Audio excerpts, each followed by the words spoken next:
Gambhir team India head కోచ్గా బాధ్యతలు చేపట్టినప్పుడు అందరి ఆలోచన ఒకటే. కోపంతో ఊగిపోతూ ఉంటాడు కానీ ఆటగాడిగా గొప్పోడు, గెలవాలనే తపన ఉంటుంది, ఆ కసితో రగిలిపోతూ ఉంటాడు అని.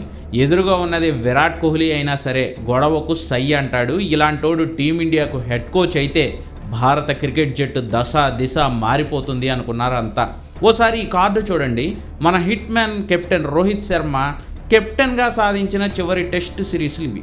ఎక్కడైనా ఓడిపోయామా?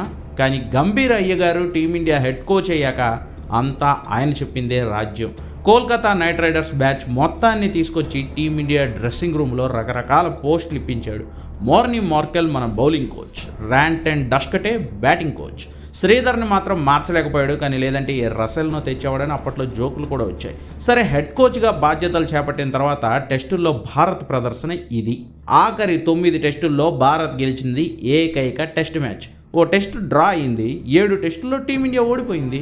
కోచ్ కాగానే న్యూజిలాండ్ మన దేశానికి వస్తే 12 ఏళ్ల తర్వాత టెస్ట్ సిరీస్ని ఓడిపోయి వాళ్లకు 25 ఏళ్ల తర్వాత భారత్లో టెస్ట్ సిరీస్ని అందించిన ఘనత గంభీర్ జమానాలోనే జరిగింది.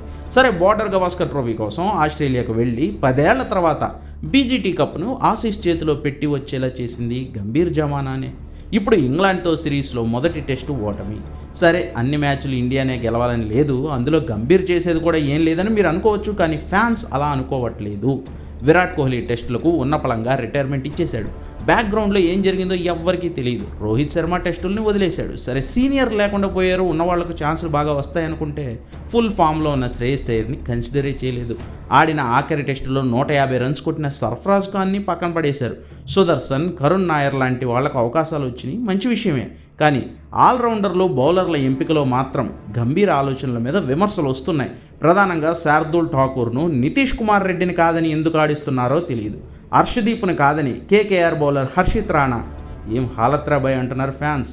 జడ్డు తప్ప కుల్దీప్కి చోటు ఉండదు టీంలో. అన్నిటికంటే పైగా కోహ్లీని పంపేశాడు, రోహిత్ కెప్టెన్సీ పీకేశాడు అనే తలనొప్పి ఒకటి గంభీర్కి. వెరసి ఇటు రిజల్టు లేక అటు తను అనుకున్నవి సక్సెస్ కాక గంభీర్ని ఆడేసుకుంటున్నారు ఫ్యాన్స్. అయితే తప్పే ఉంది, అది టాలెంటు, ఆర్టు అన్న వాళ్ళు కూడా ఇప్పుడు అరే దీన్నే సంధి దశ అంటారు, దీన్ని దాటాలి టీమిండియా అని కొత్త నినాదాలు వెతుక్కుంటున్నారు గంభీర్ ఫ్యాన్స్.